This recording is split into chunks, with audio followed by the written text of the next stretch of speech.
Bismillahirrahmanirrahim. Assalamualaikum warahmatullahi wabarakatuh.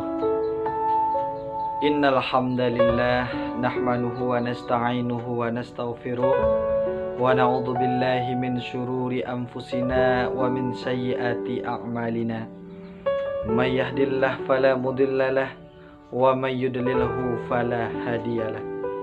Asyhadu an la ilaha illallah wahdahu la syarika lah wa asyhadu anna sayyidana wa nabiyyana Muhammad abduhu wa rasuluh sallallahu alaihi wasallam la nabiyya ba'da. Amma ba'du fa ya ibadallah, usikum wa iyaya bitaqwallah faqad fazal muttaqun. Ittaqullaha haqqa tuqatih wa la tamutunna illa wa antum muslimun. وقال الله تعالى في القرآن الكريم أعوذ بالله من الشيطان الرجيم بسم الله الرحمن الرحيم لقد كان لكم في رسول الله أسوة حسنة لمن كان يرجو الله واليوم الآخر وذكر الله كثيرا صدق الله العلي العظيم. Para kaum muslimin yang dirahmati oleh Allah Subhanahu wa taala, puji dan syukur pada siang hari ini Allah Subhanahu wa taala masih memberikan kita rahmat, nikmat serta karunia-Nya yang sampai saat ini belum pernah berhenti dari kehidupan kita. Mulai dari kita bangun tidur sampai kita tidur lagi, bahkan tidur itu pun sendiri, nikmat Allah belum pernah berhenti dari kehidupan kita. Oleh karena itu kita syukuri nikmat Allah Subhanahu wa taala dengan mengucapkan alhamdulillahirabbil alamin. Salawat dan salam tidak lupa pula kita hadiahkan pahalanya buat Nabi besar Muhammad sallallahu alaihi wasallam yang selalu kita doakan setiap saat, setiap waktu kita doakan beliau dengan kata Allahumma shalli ala sayyidina Muhammad wa ala ali sayyidina Muhammad. Para kaum muslimin rahimakumullah, marilah kita angkat topik pembicaraan kita pada kali ini dengan tema Maulid Nabi Muhammad sallallahu alaihi wasallam, idola umat Islam untuk hidup yang lebih baik. Para kaum muslimin rahimakumullah, banyak orang pada saat sekarang ini bisa memberi contoh, akan tetapi sedikit orang pada saat sekarang ini bisa menjadi contoh. Memberi contoh gampang, menjadi contoh itulah yang sulit kita dapatkan. Rasulullah Shallallahu Alaihi Wasallam yang baru beberapa minggu yang lalu kita peringati maulidnya, sejarah perjalanan kehidupan beliau banyak mencatat orang-orang besar. Ada orang menjadi besar oleh pangkat, jabatan, dan kekuasaan. Apabila pangkat, jabatan, dan kekuasaannya selesai, maka selesai jualah kebesarannya sampai di situ. Ada orang menjadi besar oleh karena harta benda dan kekayaan yang dimilikinya. Apabila suatu saat dia jatuh bangkrut, maka tamatlah kebesarannya sampai di situ. Ada pula orang menjadi besar oleh karena memang ia dibesar-besarkan dan berusaha setengah mati untuk mencapai kebesaran tadi. Apabila suatu saat terjadi pergeseran nilai, masyarakat mencemoohkannya, maka selesai jualah kebesarannya sampai di situ. Rasulullah yang baru beberapa minggu yang lalu kita peringati maulidnya,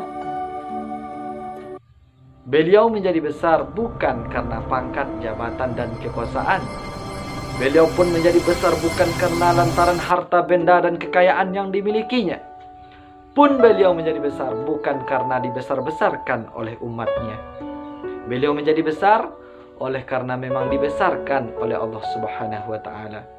Kalau Allah Subhanahu wa taala yang sudah membesarkan kita para kaum muslimin, satu kali orang kalau sudah dibesarkan oleh Allah Subhanahu wa taala, satu dunia orang mau menghantam dia, menghina dia, mencaci maki dia, dia akan tetap menjadi orang besar.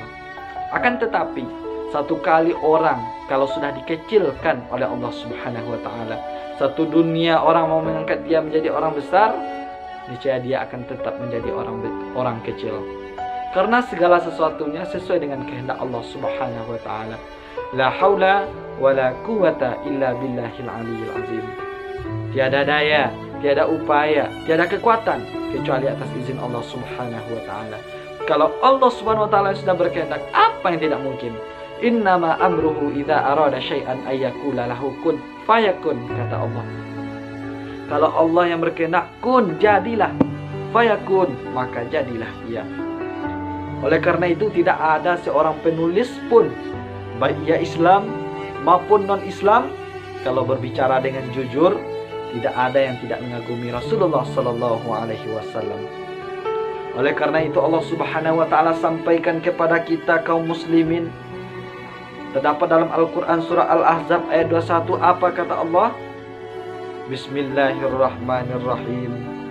Laqad kana lakum fi Rasulillahi uswatun hasanah liman kana yarjullaha wal yawmal akhir wa dzakarallaha katsira, kata Allah. Sungguh telah ada di dalam diri Rasulullah sallallahu alaihi wasallam itu uswatun hasanah, contoh teladan yang baik bagi kamu. Liman kana yarjullaha wal yawmal akhir, bagi barang siapa yang ingin mendapatkan rahmat Allah dan pada hari akhirat nanti, wa dzakarallaha katsira, dan mengingat Allah Subhanahu wa taala sebanyak-banyaknya. Kenapa di dalam ayat ini Allah Subhanahu wa taala sampaikan jadikanlah Rasulullah sallallahu alaihi wasallam itu uswatun hasanah, contoh teladan yang baik, idola kamu wahai umat Islam? Karena di dalam diri Rasulullah itu multidimensi para kaum muslimin, multi talent, serba bisa. Apa yang kita contoh ada dalam diri beliau. Pak, saya pengusaha pak. Nabi Muhammad 9 tahun sudah dagang ke luar negeri. Pak, saya jenderal pak. Nabi Muhammad memimpin tentara di medan perang. Pak, saya dakwah pak. Nabi Muhammad mubaligh. Pak, saya guru pak. Nabi Muhammad juga ngajar. Innama bu'istu mu'alliman.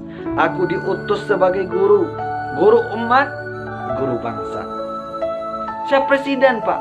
Nabi Muhammad memimpin bangsa dan negara. Saya kepala rumah tangga pak. Nabi Muhammad punya anak istri. Saya politik pak. Nabi Muhammad diplomat ulung. Apapun yang kita contoh ada dalam diri Rasulullah SAW. Oleh karena itu dalam syair Burdah Al-Busairi dikatakan, ka'annahu wa huwa fardun fi zalalatihi fi jalalatihi fi ashkarin hina talqah wal hisham. Sepertinya kehebatan Rasulullah SAW itu sama, baik dia sendiri maupun di tengah tentara. Artinya apa para kaum muslimin rahimakumullah? Orang hebat itu banyak, akan tetapi yang hebat di mana-mana, itulah yang sulit kita mencarinya pada saat sekarang ini.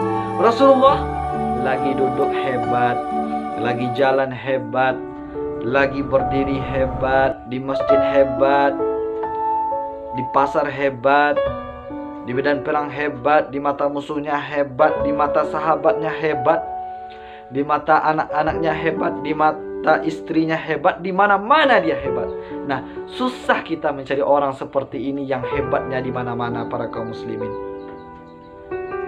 Kita hebatnya cuma di satu tempat.